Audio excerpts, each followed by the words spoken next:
I often think about it in the frame of the numerator and the denominator strategies. So in the environmental realm, a denominator strategy is doing less bad or less harm, and a numerator strategy is really being able to grow towards some interesting opportunities. So in the denominator case, as you mentioned, we're zero waste to landfill. Our first facility here, our headquarters that we're in right now, was the first LEED existing building platinum. So we had to look at even taking out the carpet and how we were going to repurpose that.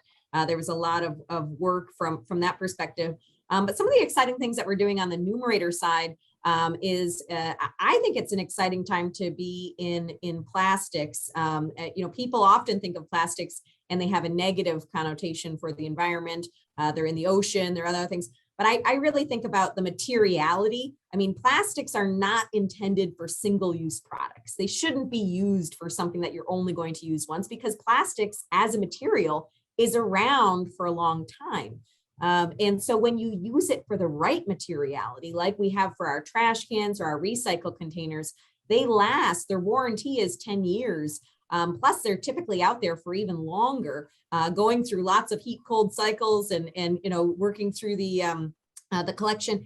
And then in addition, we take back the carts at the end of life and we regrind them and we put them into the new carts. So it is a truly circular approach. Also, the furniture industry has been a leader with the BIFMA standards and other standards to try to say, let's look at what the chair, after you've sat in it for 10 or 20 years, how we can break it down in an effective way and make it into recyclable materials.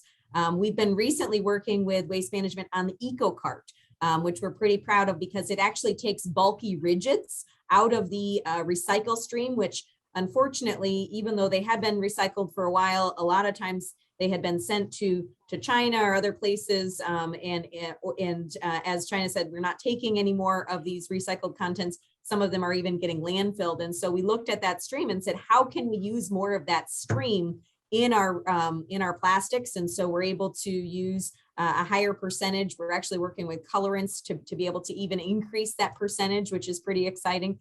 And then on our material side, we are working on bioplastics. So we're actually working with a group out of Europe, UBQ, that actually takes trash and takes that trash, compounds it basically into a powder, and then we put that powder back into the plastic, so that we're actually creating a carbon, a climate positive resin. So that's pretty exciting. We're working with that group out of Israel, UBQ, and then also we have two other groups that we're working with, hemp plastics, putting hemp into the plastics, and then also Vichiris, which is a rubber compound that, recycling the rubber or getting rid of the rubber by putting that into the plastic. And so we have a lot of opportunities, I think, with plastics for durable goods that are used in the field for multiple years, and then being able to get creative with how we use waste products and circular economy to really keep that on the forefront.